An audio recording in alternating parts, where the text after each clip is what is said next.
I have to say Florida in college football 25 because they're about to have their 4th straight losing season in a row. But there's one player that gets me very excited for this. Quarterback DJ Lagway was one of the best recruits out of his high school class. He has a lot of room to grow. So one of my goals in this video is to get him the Heisman alongside never losing to Miami, winning an SEC championship, signing the #1 recruit, having a defensive award winner, and winning a national championship. To up the stakes, if I can't complete all those in 3 full years, I'll give away this 1/7 signed DJ Lagway card. And even as a Kentucky fan, I don't want to lose out on that, so I'm trying my best to sign some really good recruits. Now the first challenge I want to attempt to get, signing the #1 prospect, can't happen because he's locked us out. So that's not a great start, but I don't think this first year really counts because the only 2 games I'm going to get to play are against Ole Miss and Florida State. While I'm doing all this recruiting, I'm catching us up to where we're at in real life, which you would think is going pretty well since we signed a couple of 5-star DBs, but you'll notice Miami is taking a lot of recruits from us. Even though we still have 3 years after this season to complete all the challenges, they're going to be a big issue because we have practically flawless school grades, and as we've gotten through the season, they've stolen 6 total players. I've been doing my best by scheduling prospects for visits and hard selling as soon as I can, but you have to consider I'm trying to get them to commit to a team that's currently just 5-5. Now we clearly have no shot at making the SEC championship, but I'd love if we could get DJ Lagway to a bowl game in his freshman season. To make that happen though, we have to beat either Ole Miss or Florida State, and DJ Lagway is not in the best of spots. We're down by 7 points with 2 minutes left, but we still have the football. This is a real test for him right here. We're going to pick up that first down. Now he is stepping up to run the football, and DJ Lagway goes to the 30. As a Kentucky fan, this is hard for me, but it is the one time that I'm just going to have to root for him. But on first down, he had an inaccurate pass. By the time it's 3rd and 10, we're just getting it out in time, and Dyke is able to turn the corner to get us in the red zone. I think we should go for the 2-point conversion if we can score a touchdown, though he fumbles the ball. The Ole Miss defender just smacked it out, and I can't believe that he just lost it in that situation. He had a plan on his mind right here if this ball didn't just get punched out. And with only 23 seconds left after that, there was no shot that we were coming back, even with 3 timeouts. To make matters worse, we had a couple prospects on a visit for this week. I told you, Miami is literally taking everybody, and we're even getting a decommit. I can't be too negative though, because we have exciting prospects like wide receiver Orlando Chun, and then we have Taylor Coffey, who is 99 speed and shifty. You're going to see a lot of offensive line signings, but I'm also trying to build speed around Lagway. Chuck Wade, the running back, has 97 himself. But if we want to land him, we need to take down Florida State on the road, who is ranked in this world. Going into this game, we all know the Seminoles are not this good in real life, but it's a video game, so their offense was somehow perfect while we just have 14 points. I can't believe that this Florida team's about to miss a bowl game. I figured we would have won at least one of these 2. But now you can probably understand why I'm trying to get some more help in here for DJ Lagway, and we're going to go for the aggressive catch. I think it's time that we just go ahead and get into next season, and that starts the real 3 years I have to complete all these challenges, or else I'm giving away this card. We might be in a little bit of trouble though. There's a high chance that DJ Lagway transfers out, and that literally defeats the entire purpose of me even wanting to rebuild Florida in the first place. He has a lot he needs to work on, but throughout most of the year that he got to play, he only threw 4 picks, and he could also turn into a big runner, but our main leader was Montrell Johnson Jr., the senior. Our top 2 receivers statistically are also seniors, so they're going to be gone off the team. And when it came to our finish in the SEC, we're down here at number 10. I could just immediately fire our staff, but they're good recruiters. We're going to give them one more chance. And Chuck Wade, the 97 speed running back, has committed. Jalen Milroe won the Heisman with only 1 turnover, and with 5 SEC schools in the playoffs, I'm not surprised the national championship went to one of them. Our conference is going to be a big issue. I also knew DJ Lagway would be here like everybody else trying to leave, but he has decided to stay. Now I had 6 persuasions to use, and I failed the lowest overall that we went after, but pretty much everybody else decided they wanted to come back. And that is very important because we lost a lot of key pieces to graduation. Jason Marshall Jr. getting drafted in the 3rd round is going to help out our pro potential a lot though. And I was hoping we'd a chance at landing top prospects like Caleb Downs that are transferring, but it seems like the best we can go after is this kid right here, Amari Daniels. I don't get why he'd transfer from Texas A&M since they just won it all, but I'm gonna try to get him. And thankfully we were able to beat out South Carolina to get him. We might not assign the #1 class in the country or the #1 player, but we're up here at number 3, which is really good. And we have a few players with elite development like 5-star safety Stephen Cox and 4-star wide receiver Orlando Chun. We have a new issue though. DJ Lagway still might want to transfer out, and then there's an additional other 17 players that are also considering leaving. It doesn't matter if the game says we're an 88 overall either during training results. Most of these guys are down here at an 85 and 84, so that's probably our true overall. And it's not like DJ Lagway progressed a ton this offseason. His progression is my priority though, so with Billy Napier, we're going to go into the motivator tab. We're going to unlock tier 3, which should help him. And then we're also going to go down this architect tree that's just unlocked off the rip, which is incredible, and go all the way to tier 3 as well, so he can earn some bonus XP. XP. In order for that to happen, though, we have to go on 3-game winning streaks. Remember, we can't lose to Miami once in this video because it's one of the challenges, and this schedule just looks brutal. I'm not a fan of that at all, and with the risk of 18 players transferring out plus 20 team needs, we're gonna have to have a huge recruiting class, where we even have a chance at signing the #1 prospect this season, which is one of our 6 challenges. I don't think we're gonna have what it takes to get Emmett quick, though. For the rest of our board, there are some interesting prospects on here. Probably at receiver, that's where I'm most excited. And that's because Sean Tompkins' name could pop up a ton. He is 6'5", he is 99 speed, and he is 94 jumping. It'd be amazing if we could get him, but now we get to go out and deal with South Alabama. Now, you might think games like this shouldn't even be close, and I fully agree with you, but right now they're giving us some issues, so we're trying to fight our way in. Transfer Amari Daniels didn't get in right there, but now he's going to. And the longer this game went on for, the better I started to feel about it as we're getting a pick. Our D started to perform really well at the end, and since it was so hard for them to beat it, we're going to win by 15. I'm not so sure this team has what it takes to beat Miami in a couple weeks, though, especially since we're currently struggling to take down USF. We've only been able to score 9 points against them in this game. The game says that their roster's only like a 72 overall, but there is no way that that is actually true, because if it is, we should not be in a position like this versus them, and we're breaking the tackle. DJ Lagway gets in. Now we just have to get the 2-point conversion, because if we don't pick this up, it's going to be super hard for us to actually win, and we didn't have enough time to hit R1. If USF gets in field goal range, we're actually going to lose to the Bulls. Byron Brown's a good quarterback, and this spread out 5 wide's given us a lot of issues, but besides that, they shouldn't be having success, and we're going to get the interception. That's another one to seal a game. It was way too stressful, but we're going to win in the end, and I think it's time that we switch up our playbook. If we don't start throwing for more yards per game, DJ Lagway's going to leave, and I've been wanting to try out NC State's playbook for a bit. If we're about to take down #4 Miami on the road, we're going to need all the help that we can get, but luckily this stadium's like an hour away from their campus, so they're not going to have as big of a home field advantage. Now we do find ourselves on a 3rd and 19, which is very far from ideal, but DJ Lagway just broke that attempt at a sack, and he's going to run for the first down. There's still about 4 minutes left in this game, but we're going to try to run the football. Ideally, this could be the final drive, especially if we get into field goal range. We'd go to overtime no matter what. But now we're on a 3rd and 10 that we need to pick up right here, and we're going to take a sack. It was so obvious what was coming. 4th and 15 now. I feel like we just need to try and take the top off of the defense. They have safety help back there. Why'd we do it? Now we have to get them off the field. Their first run has a chance to go for a bit, but it didn't. It's now 2nd and 8. We've run commit to the right, and we're going to bring them down. This is a terrifying position to be in, but we are all over Damian Martinez. So there's still a little bit of hope left for DJ Lagway, but that guy on the left has been getting off of the edge so fast. We also can't really audible or stay in hurry up mode by calling plays because we're on the road. Everything gets mixed up. And this was not a great time to start learning NC State's playbook. I think scrambling might be our best option for most of this drive. We're going to try to get out of bounds. We have yet to see DJ Lagway lead this team down the field for a game-winning drive, but we're going to find our tight end, go to the 30, and there's still a minute left on the clock. They are running some great man-to-man coverage, but he got stuck on a defender. We should have just gone out of bounds. I can't even tell what we're running right here. It seems like it's the same play over and over because we're in hurry-up mode, but we're going to take it into the end zone. That gives us a 4-point lead with less than a minute left, and this season could start way better than I was thinking it would. We're getting a sack. It is now 2nd and 20. I'm pretty much just backing everybody up. I feel like we should be able to get an interception right here, but somehow that ball was not caught. They still have all 3 of their timeouts left, and I don't trust this game. I feel like they're going to give Miami something fluky. Never mind, we caught it. That's actually Cormani McClain. I remember him. He used to be a former 5-star recruit, and now he's helped us with the challenge of never losing to Miami in this video. Only good news can come out of that win. 99 speed, 6'5" Sean Tompkins has committed. And simply looking at the rest of our schedule, I'm not sure how we'd win some of these games and become a playoff team, but we should at least be able to make a bowl game. There is also just a tiny chance that Emmett Quick actually commits to our school. We have him on a visit this week, and it might be for a bye week, but it guarantees that we're not going to lose any points by losing a game. Unfortunately for us, though, this is the wrong 5-star linebacker, but we're still first on Emmett's board, and it's not like we're signing many skill positions this season, but we're building up a ton of depth at some of those other positions. There's also this one quarterback, Lee Henry, that I just found in case DJ Lagway ever leaves us, and we're about to see if we can continue the undefeated season with this one at home against Tennessee. They have quarterback Nico Iamalamaleva at quarterback, though, another young stud that will probably give us a bunch of issues. And what did I say? I literally called it. With a few minutes left, we need a stop right here. We have given up 45 points to the Volunteers. They're getting pressure off the sides, and no matter how well we have tried to play against Tennessee, I don't see us pulling this one out. We're just going to start forcing it and making some great catches. There is still a lot of work that needs to be done, though, and it's another instant sack. That pretty much sums up the entire game. They got those so many times. So even though it was one of our better offensive performances, because they pulled away in the fourth quarter. I don't think there's anything to be too upset about though. We just lost to a really good team and now we're playing Mississippi State. This is one of those games that if we're gonna make it to a bowl, we can't lose it. And nothing has changed for us compared to last week offensively. We're making a ton of great grabs, but it's been our defense that's made the difference. They've given up no points. I've also been learning to throw some back shoulder passes, which has been a ton of fun. And DJ Lagway had 4 touchdown passes. To make everything even better though, we signed Emmett Quick, the #1 prospect in the country. And that means we've already completed one of our 6 challenges, but we only have 2.5 years to finish the rest. I'm hoping that we continue to just get better though, because we did even pick up this 5-star right tackle. We needed that against Tennessee. And I'm sure we're going to run into the same problems on the line against Texas. The home field advantage at the Swamp has helped us keep it close though. Right now, this game is very tight. And if we can drive down the field and just finish this drive off with a touchdown and a 2-point conversion, we can send it to overtime. It is DJ Lagway's time to shine. I can't really throw it up though. We might have had square right there. But I've already thrown an interception in this game off of testing that cornerback, and our tight end's going to help us take it all the way to the 35. DJ Lagway's still getting used to the new playbook, but we should have a touchdown if this ball is put where it needs to be. And here we go, the 2-point conversion. We just need that drag eventually to get open, and we're going to hit the throw. Now the real question becomes, can we keep them out of field goal range, and whose man is that? Anytime I try to switch it up from zone coverage, I immediately regret it. They're going to that ball. And I thought that I'd just lurk Quinn Ewers. They're basically just running it from here. We have to make a tackle. And if they hit this field goal, it is all over for us as that's down the middle. You can see the season just slipping away. I'm going to try one final effort to get over to the sidelines with a little bit of time left. But nothing through the air has worked, so we're going to run our final play out of Wildcat. We actually got a couple really good blocks here. One of those defenders missed. But unfortunately, it wasn't enough to win this. We've had a couple of quality losses, but the schedule's not getting any better. We're going on the road to Kyle Field. We play #1 Georgia, on the road at Death Valley, and at #10 Ole Miss. There's a pretty high chance by the end of the next 4 weeks, we're going to be sitting at 4-6. And I've already decided it's not even worth worrying about an SEC championship spot. But before we finish the rest of this Florida rebuild, a word from Leaf Trading Cards, today's video sponsor. Leaf Trading Cards stands as the #1 NIL trading cards company, featuring hundreds of top college athletes from campuses nationwide. They have many players signed exclusively to Leaf, like standout quarterback DJ Lagway, who's not just last year's top quarterback recruit, but now the starting quarterback at Florida. Leaf brings fans closer to their favorite rising stars in college sports, and I have this box to open up today. It says there's 4 base cards plus 6 autograph cards per box. And I know they also have an exclusive deal with Oklahoma quarterback Michael Hawkins Jr., so we'll see if he's in here. The first pull, though, is actually going to be amazing. As a Kentucky fan, getting Ray Davis out of this is just incredible. So I was thrilled with that start, but then I got this 1-of-1 card for Tawi Walker. Now, I know just based off of the list that they sent me, I can find players in these packs such as Travis Hunter, Ashton Genty, Shadur Sanders, and that list can go on and on and on, but for some of these other pulls, I got Ethan Garbers, Blake Shapen, and Dylan Johnson. They have all sorts of ways that you can collect cards on their website, so I would definitely recommend that you check it out. Again, they're trying to bring fans closer to their favorite rising stars in college sports. They're the #1 NIL trading card company, and there will be a link to their website in the first link of my description. But now it's time to resume the rest of this Florida rebuild. I feel like Florida's gotten extremely unlucky with the schedules they've had to play in the last couple seasons. But how they handle it is what defines this team right here. DJ Lagway in a clean pocket is going to be able to get this ball out. It's caught. And right now, I can promise we are going for the win. We aren't just going for tying this one up and sending it to overtime. I want far more. Now, the trouble with that is there's only 30 seconds left, and hurrying it up is not helping. So we're going to have to use our second timeout. Now, the hot routes I want to make don't seem to be going into effect, but we should have a touchdown right here. This just needs to be on target. And he missed right there. I was trying to click on, make a play. Instead, we should have gone to our tight end. I saw it a little bit late. I'm going for the aggressive catch. And that's now back-to-back plays where catching the ball is simply all that we needed. I'm going to send up a prayer to the end zone. I don't think we're picking up the 4th and 21. This is a better chance. But that missed pass from Lagway is really going to bite us. You can tell that we felt the pressure there, and we've been able to keep it close with the top teams, but we can't beat them. If I've learned anything from this game, though, is I should not have ever complained about keeping it close, because we have not done that versus Georgia until we're completing this pass. I love whenever we get some match coverage looks like that one right there. The onside kick's going to us, I thought at least, but we kept missing the ball, and if they pick up this 3rd down, this game is over, which they do. There's no coming back now. I mean, the odds were going to be pretty slim either way. But what bugs me is we barely scored until the end, and now we have to go on the road at LSU. Now, since they're 3-5, I did not think they were going to come out and play that well. But they did. We let a sophomore running back run for 150 yards. That's back-to-back games I don't want to talk about. There wasn't even a chance for a comeback. And those losses have really affected the program. Even more players want to leave now. I said what I was afraid of, and if we can't beat #6 4-6 Ole Miss, we're falling to 4-6. Plus, apparently the Miami win wasn't that great. They're 4-5, and that's the best record of any team that we've beaten. Florida State's inside the top 16. So if we play how Vegas thinks we will, we're about to have another 5-7 season. My hope is our defense can just hold on here at the end of this game. Right now, we have them on a 3rd and 6. And we probably should have intercepted that pass, but now it's 4th down, and they just thread the needle. We have played so well in this one, but they're sending in a lot of pressure. Lagway's going to break that first attempted hit, and his speed is going to allow us to go past midfield. I get that we only need a field goal to win this game, but we have a freshman kicker, so that's what I'm worried about. I think he has the extender ability if he's breaking all these sacks. For how consistently it happens, that's the only way it even makes sense. We're going to have to thread the needle and hold on. But since Burke has done that, we have the number 6 team afraid that we're about to take them down. They've already used all 3 of their timeouts, so I'm going to do the smart thing and hand it off on 3rd down. Because even if we are giving them the ball back, they're not going to have enough time to do anything. 30 seconds to get in field goal range with no timeouts is super tough to pull off, especially if they're throwing it away. And this is the exact moment that we needed with this Gator team so desperately. They're just going over to the flat. After they spike the ball, we pretty much have this game completely locked up. And we didn't blow our lead in the end. Instead, we took down a top 6 team. This is the progression that we want to see out of DJ Lagway. And I was right about that extender ability. He is the gold one, but he might have the platinum one next season. We just have to beat my favorite team on the road, and we're going to be bowl eligible. And the Wildcats are in an interesting spot. It's 3rd and 18. We have lurked them with Davis. Brock Vandegrift is playing just like he did in real life. Actually, I can't hate on him too much. I'm just disappointed in the season Kentucky had. And there were many more issues than him, but it seems like we are going to get the win just because of that turnover alone. Kentucky's starting to take timeouts, but we're running out the rest of the clock. And it doesn't necessarily feel right to do this to them, but it's all a part of the rebuild. Once again, DJ Lagway was responsible for 4 touchdowns, and that seems to be the secret number to whether or not we're going to win, so I'd love to ruin Florida State's playoff hopes. There's been a problem in this game, though. We only have 2 passing touchdowns with him, so we have to force it into windows here at the end of the game. We didn't play well enough. Now we're trying to hurry it up down the field. I'm going to throw up this wheel route and just hope that we can outrun this corner, which we almost did. And I wish there was a little bit more time left, though. We're going to keep on sending these up and hoping that we just reel it in. Getting a free release on 4th and 10 would be about perfect right now, though I don't think it's going to happen. And DJ tried to escape right there, but he couldn't make it happen. All in all, this is a season that I'm not the biggest fan of, but we did get some progression out of Lagway. He threw for 28 touchdowns. On the ground, he rushed for another 3. He almost had as many rushing yards as Amari Daniels. And then receiving wise, freshman Tank Hawkins was our best guy with 12 touchdowns, but he might transfer out. I also mentioned during the season I was going after 5-star quarterback Jim Lee Henry, but he did not commit. Instead, we got a 4-star bust that has gold field general. So if Lagway decides to transfer out, we're not in a great spot. I think it's time that we fire both of these coordinators as well. I want to bring on some tacticians. And who would have thought? Castellanos has won the Heisman for Boston College, but in real life he's transferring out because they benched him. We've gotten our bowl game. It's the Arizona Bowl against Tulsa. And Fernando Hook is exactly what I want out of a defensive coordinator, so I'm hoping West Virginia doesn't get it. As you can see though, the next week he declined the job. So James House is going to have to do the trick because it's key we get some tacticians. I cannot stress enough how important it is. For our offensive coordinator, I found Logan Russo, who is maxed out in this area. And those hires should bring up our overall a lot next season, so we don't find ourselves in a 6-6 spot. I have to say, nothing feels good about beating up on Tulsa in this bowl game. We got put up against a team we were always going to beat. So we really didn't accomplish anything here by winning it. The only thing it proved is Tank Hawkins is going to keep getting better. But my hope is it also helps with players transferring out, and Penn State won it all. I do want to note this Georgia team dropped 60 in the first round versus Clemson, so I don't feel bad for losing to them. And there's quite a few starters that are graduating, but there are no starters transferring out. I'm surprised nobody entered the portal. This is the first winning record Florida's had in 5 seasons that does good things for a team, and having a couple players get drafted is just enough to keep our pro potential up. If that grade drops any lower, we're probably going to lose a couple of guys, and there's some interesting transfers for us to pursue. Now, I figured I wasn't going to sign all 5 of them, but we did, so our depth has increased even more. And it's hard to decide who our best receiver is going to be because freshman Jamie Income also has elite development. Just like last season, we're not going to sign the number 1 class, but we're pretty close to the top. And it's safe to say that we're building a pretty good roster here, especially since most of our top guys aren't going to be good enough to declare for the NFL draft, plus they're juniors. The training results could have still been a little bit better. I wanted DJ Lagway's accuracy NCs to go up, but I have noticed he has all the way up to Platinum Extender now. And I can't believe how many wide receivers I've brought onto this team. We need to start cutting some players, but the guys that I can, all of 99 speed, I can't get rid of them. It was pretty challenging to thin out the roster, but if we're a 91 overall going into this season, I clearly made the right cuts. And this is the effect that tacticians can have on your roster. Most of these guys would be about an 85 overall without all of our coordinators. Now, I have realized Miami is not on our schedule this year. I don't care if they're playing California in real life. We're going to go ahead and put the Hurricanes on here. And we better become a playoff team. Right now, we only have 4 seniors that we're going to lose. We already have a full roster of 85 players. So I'm going to go after some 5-stars, but without our recruiting coordinators, I have a feeling that we're not going to land many of these players. There's 14 of them that we're targeting, so we'll see how many we actually get. And to start my second full season here at Florida, we're going on the road at NC State. This is a pretty big game. Last year, going 7-6, hopping into every single one was not the best. And winning this would 100% set the standard for the season, but at the moment, we have only been able to put up 7 points versus them. They've had an answer for pretty much everything that we've run, and they're not going to make a play on that ball. But they would hit our running back. They've now knocked 2 passes loose in a row, and we got to make this a 4th and manageable. I'm going to be looking for the same type of thing on that other side of the field for this 4th down. We catch it. But that ball needed to be thrown a little bit harder there by DJ Lagway. He can't even cook up what he's hoping for because he's been on the road. That's been a big issue in this one. But we always knew it was going to be that way. Man-to-man coverage is the look that we need right here, though. We have the speed to toast them deep,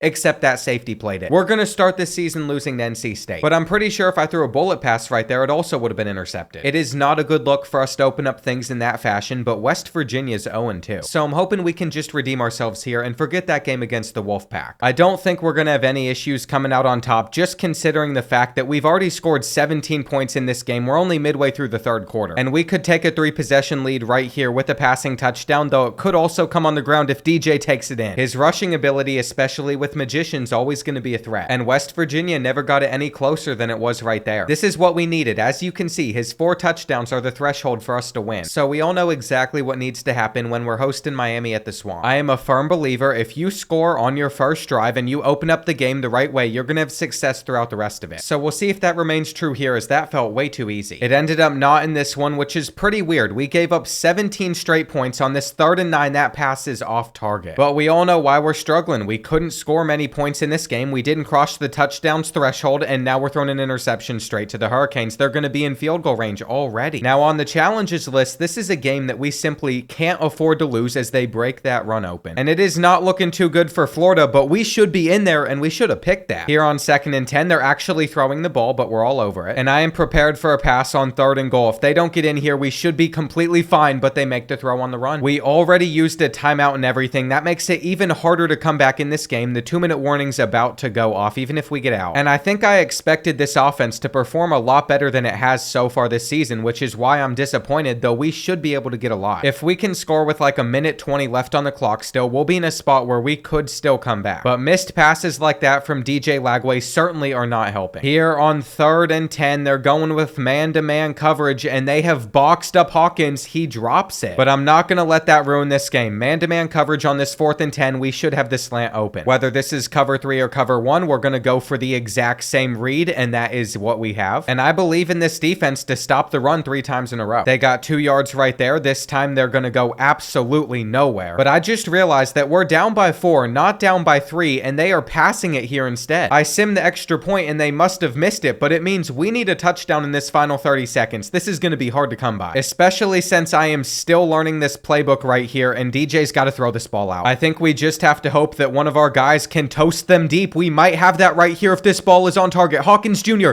catches it, and he holds on to it. I just had to drop the controller after possession catching it and hope that he didn't drop the ball. I didn't want to accidentally move him or anything. It clearly worked. Now we just need them to not get this Hail Mary right here. Surely we can swat it down on the final play. We're even going to get the interception. And did you really think we were about to lose to the Hurricanes? I can't believe there's still a chance I complete this challenge. But here's the thing, DJ Lagway did have 4 touchdowns. I also think it's time to start investing investing into other positions on our offense. I want that last off-season training to be huge for our line and our receivers. And then from the architect perspective, I'm going to unlock tier 2 so they have a chance to level up even farther past their skill caps. Every offensive position on this team is now getting some sort of boost, and that better pay off against Oklahoma. The Sooners are how we open up SEC play, but the games I'm most worried about are the ones at Alabama and then against number 4 Georgia. Even at 13, Florida State doesn't concern me much, but my opinion on all of that might change vastly if we can't take down Oklahoma. This is the Sooners at their toughest point in Dynasty, with Jackson Arnold as a senior, with a lot of other guys that are above a 90 overall. So it doesn't really shock me that with 2 minutes left in this one, we find ourselves down by 5, but we can still win it. Lagway's currently thrown for 3 touchdowns. He's looking for his 4th, and I think we're going to have it right here as long as they don't make a play on it, which ended up being the case, and that ball was a laser. We're 100% abusing the seams this season. We're going to have the zig route for the 2-point conversion, and this stadium is going to be very sad if they end up beating us. They're throwing up a prayer right here, though. Cormani McClain gets the interception, and we're going to take down Oklahoma. That is how you come back and close back-to-back games. We stuck with them exactly how we needed to. We're going to go up to 3-1, and that secret number I've been paying attention to keeps on showing up. I think we'd see DJ in the Heisman race if he could average 4 touchdowns a game for the rest of the season. And that or the defensive award winner is going to be the hardest challenge to complete in the next 2 seasons. I feel like one injury is all it's going to take to mess up how well we've been playing. But as long as we're healthy, we're going to be thriving just like we have in this game against Missouri. I would also like to point out our tight end is incredible. Number 87, he's one of the guys I've been thrown to a lot. So it's no question that Hill's one of the reasons Lagway's been able to perform so well until he drops it. That was a sad sight to see because I don't think we hit 4 touchdowns. But at least we were beating Missouri either way. The good news for tight end Gavin Hill is he can still improve his hands a little bit more in the offseason. And I find it kind of funny at 4-1 the committee doesn't respect us, but we can earn that by beating Alabama on the road. It's too early in SEC play to really tell who's going to be in the conference championship. But we all know exactly what a win in Tuscaloosa would do for us. The offense has literally come out firing away on all cylinders. We're making a ton of grabs like this. And DJ Lagway's starting to get a little bit more creative with the balls that he's throwing, but he's also been running things in. Right now, it is 21-0 before halftime. And the longer that this game goes on for, the harder it is gonna be to blow it as we're threading the needle. I think we had a fluky loss against NC State because nobody should be able to go into Alabama and win by 21. DJ Lagway's not even hitting his 4 touchdown totals anymore. But we are peaking, and the only bad part about it is it's during the middle of the season, but as a 5-1 SEC school, we're ranked below Alabama, who we just beat, and below Texas, who's 5-3. You have to earn your respect when you've been bad for a bit. There's no guarantees that we're going to win all these battles, but at the moment, I'd say we should sign at least 5 stars. Next up, we have Vanderbilt on the road, and we all know what Nick Saban said about playing at Vanderbilt on the road. And I wish I could say this game was close, but they didn't even score until the 4th quarter, where they made it look a little bit tighter. DJ Lagway got his 4 touchdowns, and then he sat on the bench for a while, so at least I didn't have to try and help us overcome a crazy deficit. We have signed the 5-star gym wide receiver, and I can't even say it's a solid pickup because there's almost no chance he even sees the field next season. This roster really doesn't need any more additions. All they need is another year development. And right now, South Carolina is 0-5 in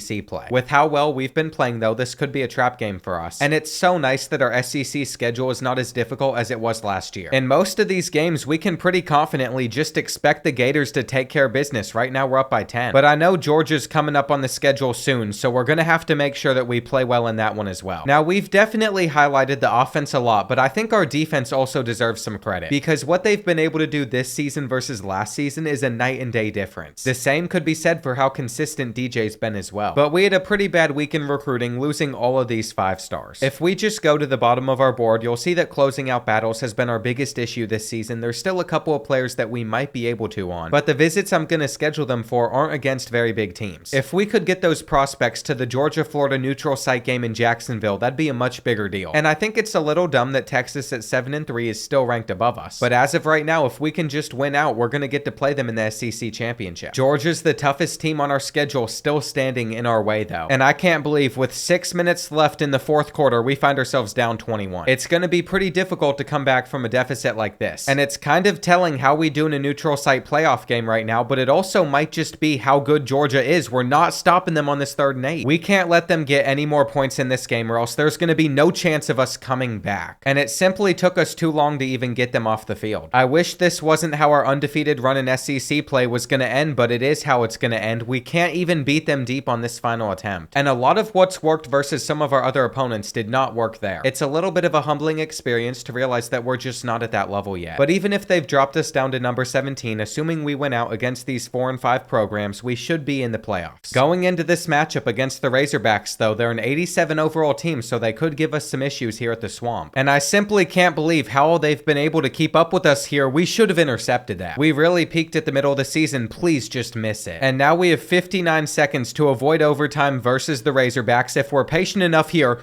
the drag would have been open. Why David Hill stopped running his route mid-play, I could not tell you, but on this 3rd and 10, we needed to step up here. And if you didn't notice, that was Avery Johns, because apparently DJ Lagway has a foot fracture. I am no longer surprised at this game being close. Him missing part of it due to that has been a big problem for us. Our defense has got to hold Arkansas out of field goal range. And we basically need an interception to go in our favor, but I couldn't get there fast enough. This is a collapse that I would not want on my worst enemy. How have they beat our press right there and gotten a touchdown? Our cornerback should be way too good to let something like that happen. We're going to throw up some jump balls and just hope for the best. That type of play only seems to work when DJ Lagway's out there, though, not Avery Johns. We're going to need him to probably just throw this one down the field. And I can't believe we're in this situation versus Arkansas. I'm hitting square. It looked like we might have run by 24, and he started to catch up. The possession catch by Wilson III is the miracle that we needed right here, though. We're going to get that look. One-on-one ball. We need to go for aggressive. And I clicked on to make the play, but he didn't get magnetically drawn to the ball like they normally do. We have lost to Arkansas at the Swamp. Malachi Singleton hit the perfect number that you need. And in 2 weeks, we went from being a playoff team to barely being inside the top 25. We're also going to be missing our left guard and DJ Lagway for the last 2 games of the regular season. And the rest of the roster is solid, but let's not sit here and act like true freshman Avery Johns is good. The only thing he is going for him is that Goldfield General. When you look at his actual stats, his accuracy has so much room to grow. And since he is normal development, that probably won't even happen for his entire career. As bad as it looks for us right now, though, I still think we've set ourselves up to be really good next season. Of course, for that to happen, we have to avoid injuries next year, but clearly the rest of this roster is going to be really good, especially with development, though we can't even beat Auburn right now. I don't think it's a defense issue, though. I think it's an offense issue. Normally, we'd score a lot more points than this, and that was a terrible throw. I'm pretty sure we had the streak wide open as well, and we have just missed every tackle on this DB. He's taken it for 6. This has to be the worst collapse that we've ever had in a rebuild. I don't even think we can be saved at this point. There's even a flag on this steep heave down the field, and I thought it was against us, but we have something going our way. The main issue that we're running into now, though, is we're saving the 3 timeouts, so if we still want to have a chance in this game, we need a touchdown like right here. And Avery Johns is not going to be accurate enough to place the ball in the position that it needs to be. Even right here, I think he's thrown it straight to Auburn. Again, there's another pick for them. We might actually finish this season 7-5. And that's back-to-back years now for myself where things have looked so promising and then we've just collapsed. I don't think this can be the game that we're going to redeem ourselves either, because with a minute and a half left, we're just trying to get the football. And I'm going to be so upset if they pick up this 3rd and 8. I just want a chance to beat Florida State. They're throwing up a 50-50 ball right here, and Cormani McClain didn't get back to it. I think we've now lost to Florida State every single season, and we better beat the Seminoles next year. I can't even tell if we were actually good or we just played a weak schedule as well, because Alabama's the only quality win that we even had. And DJ Lagway was on pace for his best season yet, but it got stopped short. That also means he's not close to our leading rusher, but he had the same amount of rushing touchdowns as KD Daniels. And from a receiver perspective, who do you think is our number 1 guy? It is now sophomore Tank Hawkins. He's been our number 1 target for 2 years. Everybody's off the injury report now, though, so I'm happy with that. And we might have made a couple more signings in recruiting, but it went pretty bad. We lost out on 10 of these battles. I think to fill our 4-team needs with those 4 players is a win, though, as long as DJ Lagway doesn't transfer. And you might think that I'm going to fire our staff, but I'm going to give them one more chance because it's not their fault DJ got hurt. Next season is our final chance to win the SEC, win the Heisman, win a championship. All of it's on the line. And that's the type of numbers that Lagway's going to have to put up. I'm not too excited for the Texas Bowl, though we got a ranked opponent at least. And since DJ's healthy, this should prove that we could compete against some of the best teams if we had him in at QB. We really haven't gotten those quality wins, but this could be that stepping stone. And I'll give Cincinnati their flowers. They've played pretty well in this game, but they're not going to beat the Gators. We have DJ Lagway back, and that's all that we needed this entire time. And one final defensive stop would seal this game for us. I'm trying to get an interception versus Sorsby. If you watched the Road to Glory career, you'd know that he is due for throwing a ton of interceptions himself.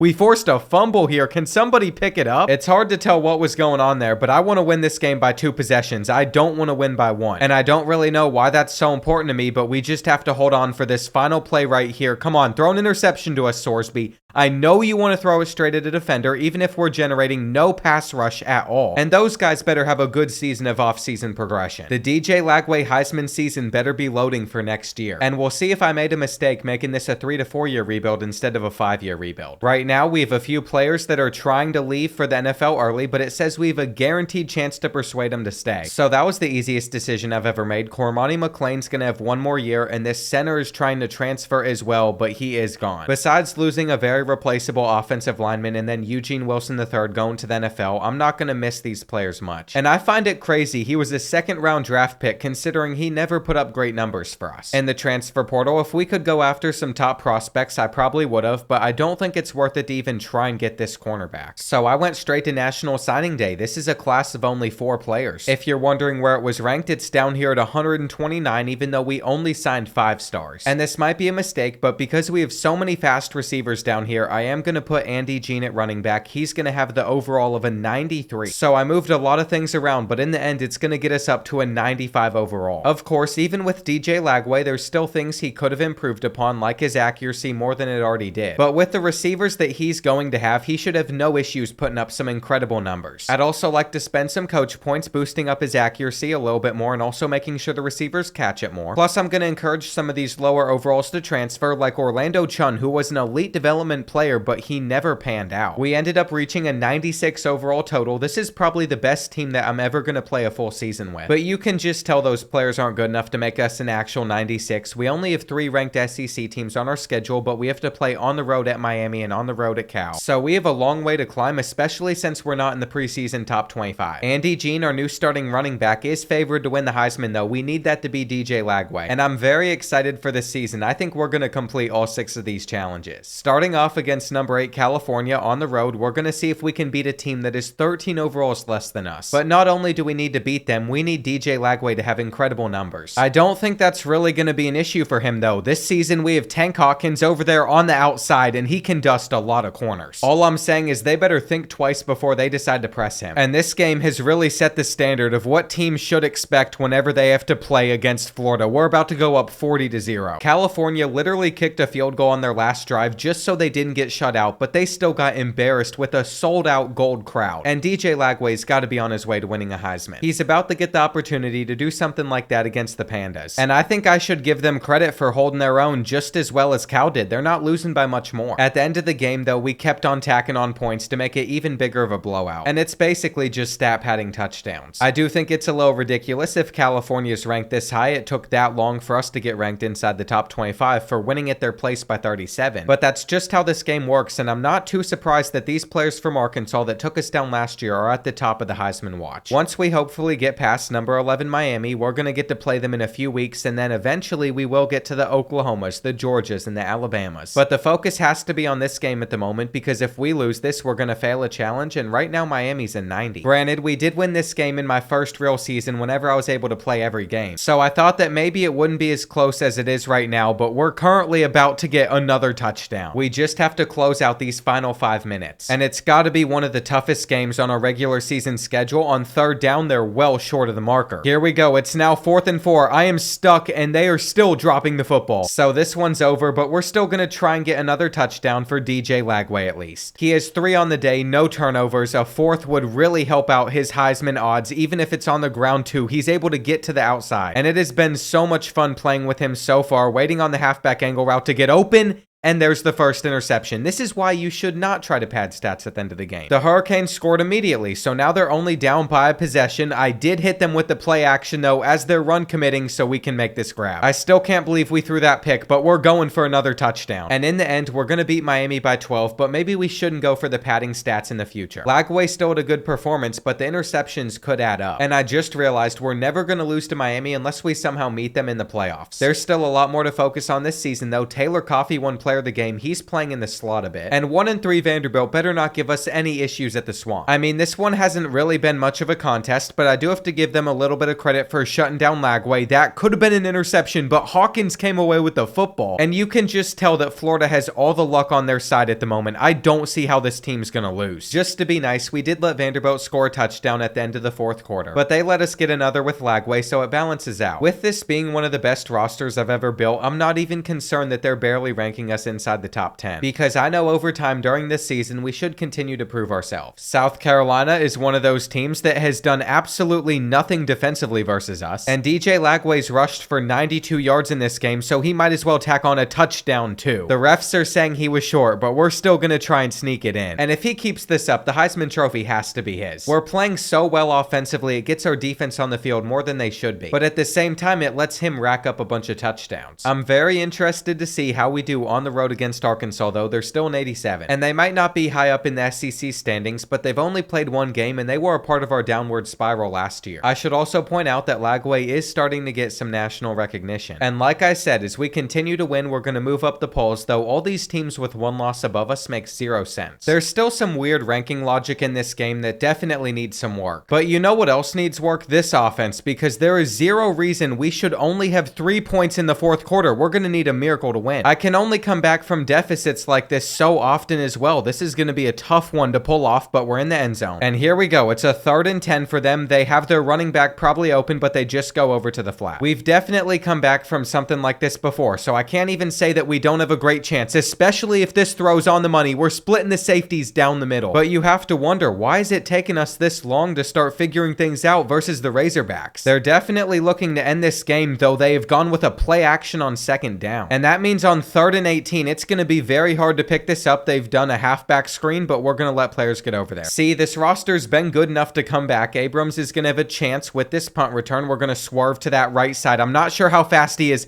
but if he could return this outrunning everybody on the field, that would be huge. I thought he was going to do it. 5 wide has definitely been the thing that's helped us the most, though also DJ Lagway just stepping up and running has been super useful. We can start to chew the clock. We just can't get into the end zone on this play, and we will be fine. Don't fight your way in. And that's so frustrating out of Andy Jean, because now our defense has to get them off the field again. I don't really understand how that wasn't a fumble, though. It seemed like we would have forced it. Now it's going to be 3rd and about 6. But there's only 32 seconds left. They still need to get a touchdown versus us. There's the fumble we needed. And I know I said I was not going to try and pad stats, but here's the thing. DJ Lagway's played so bad in this game. We need to get him one more touchdown. If it led to a turnover, that would have completely been on me. But a 28-point fourth quarter means we have stayed undefeated. It definitely makes me more nervous for the next 6-game stretch, though. Yes, the next 6 games, I can't guarantee we're going to win any of them. And I'd like to think that we would, but right now Auburn is 6-0. They're undefeated. We're playing on the road, but they're ranked at 24. For an SEC team to be ranked that low at this point, it's kind of crazy. But it is still being considered the game of the week. Thankfully, we have seemed to handle this one a lot better than we just handled Arkansas whenever we faced them. But we still need to finish this drive with a touchdown right here, and the halfback angle route was open. Sometimes I think it's better if DJ Lagway just runs it in, though we do have the hitch route, and I'm not sure how, but they've given us credit for it. After further review, though, I think the refs are going to say he was short, so Lagway's going to get a rushing touchdown after all. The longer these games go on for, the more clear it is that we are just the superior team. He's about to get another one, and these definitely help in the Heisman voting. Quarterbacks that get rushing and passing touchdowns always seem to win over just passing touchdowns, and I think he's averaging like 1 rushing 1 a game. With Oklahoma losing all 3 of their SEC games, though, they are no longer ranked. And I can't say this is our greatest offensive performance ever, but right now we're in a spot where he could throw it for a first down. Defensively, we've done what it takes to win this game, and now we're just looking to pad our stats at the end of it offensively. That is threading the needle on the cover too. And we simply need somebody to just get open right here. They must have run commit. Holding the Sooners to 6 points, I can tell why they've struggled in SEC play, but we still need to be scoring more points offensively. As much as I want this team to be perfect, it isn't, and now we have to face off against number 10 Georgia. This is one of those teams that we need to beat if we want to lock up the SEC Conference Championship. And right now it feels like DJ Lagway's just running away with the Heisman. He needs to continue putting up good numbers against Georgia, though. Right now he is an interception, only 2 passing touchdowns. And this game is also far from sealed, but we've beaten the press over on that side of the field, and of course it's Tank Hawkins. As we continue to win, a lot of this Florida team I can't even take credit for. I didn't recruit most of them, but I've been able to get the best out of all of these players. This win feels super good after that close scare we had against Arkansas. And ever since that moment, we've been playing even better. The end of the regular season could still be tough though. Alabama has made their way up to number 11 after dropping out of the top 25, and we're the only two teams left in SEC conference play that don't have 2 losses. Ideally though, if we can just simply beat them, that means we're not gonna have to face off against them in the playoffs. And I think we're in a pretty good spot with a couple minutes left, but you never know. We need to get the interception. Cormani McClain comes away with it, and he might even have a chance to return this for a touchdown, which could help him win a defensive award. Instead, he's setting up DJ Lagway to just get one more, and we beat them off the line. I thought after how we destroyed Alabama at their place last year, they'd come out playing a bit tougher, but they didn't, and guess who had 5 touchdowns? I think he could score 0 for the next 2 games and still win the Heisman Trophy. But we all know that's not going to happen. He is still going to put up good numbers. I'm trying to get him one more touchdown at the end of this game that's been a blowout, but instead it's an interception. That is not what we needed in this situation. That's the second time that trying to pad stats has cost us. But even with 2 interceptions in this one, he still won player of the game. We really need to start talking about this defense. It's got to be the best one in the country. And it's time to break the Florida State curse. They cannot beat us in every single season of this video. They were the first team to score a touchdown, which has definitely worried me, but I think we're going to break a sack and almost run in. So from here, we're just going to run 3 straight quarterback sneaks. I'm not sure if that's enough to get a touchdown, but it was, and I wish I could say this game was going to be over with a couple minutes left, but they're throwing for a tie. Now, I'm not too concerned. They came out pressing us, which is something they haven't done all game. So I know at some point we're going to get a look that's going to be super easy to beat, and we should be fine, but now it's 3rd down. We're going to wait on Gene to come around with his drag route, or we're going to step up and just scramble with Lagway. This has been such an underrated aspect, but it's also part of his game. Now we have a chance to go deep versus this cover 3. I might just do it right here. This safety's going to play it. I shouldn't have forced it. I should have at least set our feet, and they're also returning it for quite a bit. I was kind of not taking Florida State seriously. I was not as locked in as I needed to be. And this is what I get for making fun of them throughout this entire season on this channel. I'm not saying this game's going to cost us too much, but it could cost us a defensive award. And that right there is why we have the best defense in the country, though we've given up 21. I'm still going to try to beat them deep too. I don't care if that's how we threw our last interception. We're breaking their first attempt at a sack. And all we need out of this drive is a field goal right here. Our tight end could probably catch this aggressive ball. We're going to click on and make the play. I've been testing those click-ons throughout this entire rebuild, and it is going to pay off for us. Before attempting this kick, though, I would still like to get a little bit closer. We have done that, but there's a flag. There is no way they are hitting us with a holding call. We now have to attempt a 60-yard kick. They don't even think that we can make it from this distance, though we probably could have. And we're going to overtime versus Florida State. We can't escape. This is just flat out disgusting. They are getting in pressure so fast, but DJ Lagway says he is going to run for the first down. And those scrambles have gone far better for us than any run I've run this season. With that missed throw, it is now 3rd and 12. We're going to take a sack. And I've just realized we are about to lose this game to Florida State. It is inevitable. I probably could have had a better drive there in overtime. They're breaking the first attempt at the tackle, even the second. So it might be time for us to get a little bit aggressive, and it worked. 3rd and 13 now. I don't want them to have much time back there. They are going to sling it, and they are short of the marker. This is not the game I thought we'd have the most emphasis on this season, but it's been the most entertaining, and they're not even getting that off. I am going to continue to make their quarterback feel the pressure, though they did hit their flat out there. And here we go. It is 3rd and 8. They are going to throw it right over my user. We should have been able to stop that. The 2-point conversion doesn't work. And I am sick and tired of trying to run any type of offense with DJ Lagway. We are sitting in 4 verticals and seeing what works, though there's another flag. Our offensive line is making it so we don't win. And these are calls that should be going in our favor since we're playing this game at home, though this throw on the run over to Jackson is going to take us to the 2. After a few yard loss on 1st and goal, though, it's now 2nd and goal, and just scrambling out, we're going to use her the playmaker, but it's an interception. It didn't go where I thought it was going to, and we just lost to Florida State. Not once in this video did we win the Sunshine Showdown. And now we have to play number 12 Alabama in the conference championship. They are literally 8-4. I don't know how they're ranked that high, but like every team is currently 9-3, and there should not be 3 9-3 teams ranked above us, especially Georgia, who we beat. At least the Heisman watch hasn't changed. DJ Lagway is still on top. And statistically, not only have we given up the least amount of points in the SEC, but in the entire country, so we should have some defensive award winners. What is crazy is I can't guarantee we win this game and we stay in the playoffs, but we've been able to handle Alabama in recent memory. It's just that collapse against Florida State might affect us. We had that game won until the holding penalty, and then after it was called, we just couldn't recover. The same thing happens every season though after we lose a game, and we're struggling down by 14. Now we overcame the deficit pretty quickly, so to start the 4th quarter, it's all tied up. But these are games that we would have dominated in just a few weeks ago, and now we can't beat the Crimson Tide. Luckily for for us, they'd only get a field goal out of that drive, and we're still down by 3 with a few minutes left. But since we've not done much on the offensive side of things, it could be much worse than that, and we're stepping up. We're breaking their slight sack attempt, and DJ Lagway spins. Can he outrun all these players? I know we're basically going to be in field goal range, but that is not good enough for me. I want to be able to end this one. His spin move is so filthy. We're going out of bounds. And closing out close games is what it takes. That is what you need to be a champion. I don't think our 99 overall running back's really helping us, though. Gene's been rough this season. And on 3rd and 7, we have started to chew the clock. We're going to thread the needle, and we're down. I wanted to make sure we did not leave the Crimson Tide like any time when we finally got in. And you best believe that everybody is dropping back right now. They can take that easy little check down. We simply just need to get them off the field right here. I'm rushing the quarterback, so they have to chuck it up. That isn't even going to reach the end zone for us, which is great. It means we're barely going to win the SEC championship. I think DJ also did enough to win the Heisman, but we'll find that out in a second. I can't imagine they'd take this from him now. He's won Player of the Year. The Heisman Trophy normally comes after this, and it is going to DJ Lagway. I thought his stats would have been a little bit better, but he's won like 4 awards already. We need to see a defensive award winner nationally, and that's what we have with Aaron Chiles. You could say it's Childs, but either way, this kid had 19 sacks as a linebacker. We also had our right and left end getting over 12. And I rarely look at defensive stats, but that was impressive. Passing wise, he had 43 touchdowns. Rushing wise, DJ had 11, and he was also our leading rusher. I don't think Andy Jean's going to start as our running back for the playoffs, though. I want us to be at our best possible state. Taylor Coffey was actually better than Tank Hawkins. And we've completed every challenge in this video besides win a national championship. This is our only year to do it, though, in this time frame, and we could still fail the challenge of losing to Miami. They'd have to win their game for that to happen, though, and of course they did. I don't like that pressure of this being our quarterfinal matchup, but I guess we'll see what happens on a neutral field. We have never played them in this spot, and right now they're an 87. We can also spend some of our coach points to upgrade our run blocking a little bit. And remember, Andy Jean's been moved down while KD Daniels is our new starter. Even if he's not a higher overall player, I think his stats make him a better running back. And that type of offensive switch at this point in the season is very risky, but I want to use that 97 speed. We always find ourselves in close games versus the Hurricanes, but it's starting to feel like this time might be a little bit different. And that's because we're about to go up 17-0. You know that I'm just going to step up. With a few minutes left, though, this game is not going to be over unless we can get a 4th down stop. And from there, running out the clock shouldn't be too difficult. I would like to get one more 1st down, though, and that's what we are going to do with KD Daniels. The Hurricanes would never see the ball again, and we're going to win by 14 points. We didn't even need DJ Lagway to play that well, but we're playing the Kentucky Wildcats in the semifinals. This never happens in these videos. They beat Georgia by 3 points, then they beat Cincinnati, but they are Florida's rivals, so that could make this game a little bit harder than we'd want it to be, but they're an 84. Just based on how this game started for us defensively, though, I really don't think we're going to struggle. I've been running it so much, but it's because our offensive line gives some big holes to run through, and we're going to have the drag for the touchdown. Ever since we put Hawkins as an outside receiver, Taylor Coffey's been great for us out of the slot. There's Hawkins, and it should be no surprise that we have just run away with this one. I'm even going to try and just send it up to him. I haven't done that much this season, but we always could, and that kind of proves that this team should be unbeatable. Now, was it unbeatable? No, I somehow managed to lose to Florida State, but at least that loss hasn't ruined everything else. We're taking home trophy after trophy, and now all we have to do is get on to the national championship. It is going to be against Oregon. Apparently they got revenge against Nebraska because the Cornhuskers beat the Ducks in the Big Ten championship for the automatic bye, but it didn't help them that much. And now it all comes down to this, where they score 5 points per game less, and they are also 8 overalls less than us. All we have to do is play well for one more game. I want to take home that trophy, but I have to give credit to Oregon. They got the first touchdown, and we're not breaking that sack. It is already in the 2nd quarter. We have the drag wide open for a touchdown, and it stayed very tight as we get to the 4th quarter as well. We're going to try and put this over the linebacker's head, but I can pretty much see the writing on the wall. We're probably not going to pick up this 3rd and 23. It's been a very defensive game, though, so I don't expect them to pick up this 3rd and 10 either. We're able to lurk them with Castell, and that is a huge turnover, especially if we can return this for a touchdown. They're chasing him down, though. For a split second there, I thought he was a little bit faster, and what happened? The speed option is still a little bit glitchy. I'm glad that they didn't say that was a fumble. We're going to try and take our slant, but I have to give credit to Oregon. They're moving it down the field. I have bit on the play action, and they probably had a touchdown here if they forced it. They didn't, though. It's 4th and 2. They're going to hand this off, and we were all in that gap. We're not going to make the tackle the first time, but eventually we did. I think we're going to beat them over on that left side, but this throw was almost picked. To make matters worse, you can see DJ Lagway's wear and tear's picking up, and there was an injury timeout for him. It says his leg, so I'm not sure when he's going to be back. This is not funny. We should not have to finish this game with Emory Johns, but it's third down. And I'm able to keep him in, it's just leg cramps. I should be trying to run the ball anyway, but there's something that's just so addicting about throwing it against the Ducks. And really just throwing it versus any team. This is one of the last times I'm going to get to use this offense. I set him up for failure on that 3rd and 17 though, and they have decided to run commit. Why is the computer so stupid sometimes? I mean, we're clearly going to win it all after that, but we were never going to run the football on a 3rd and long. I was literally trying to hand them that game basically. We got another touchdown after that too. And I figured I would have been giving away the signed DJ Lagway card, but I guess I'm not since I completed all these. It is still remarkable in the 3 full seasons we played, the Miami loss never happened. And DJ Lagway might have never maxed out his overall. Without the coordinators, he's only an 89, but he had a very solid senior year. So he's going to get his chance in the NFL alongside all of these other players. I think this is the most that I've had drafted in a long time. And that's going to conclude this Florida rebuild. I'm starting to think that this Lucky Leaf trading cards chain is what helped us win those games against Miami. And if you made it this far in the video, you might as well leave a like plus check out some of my other rebuilds.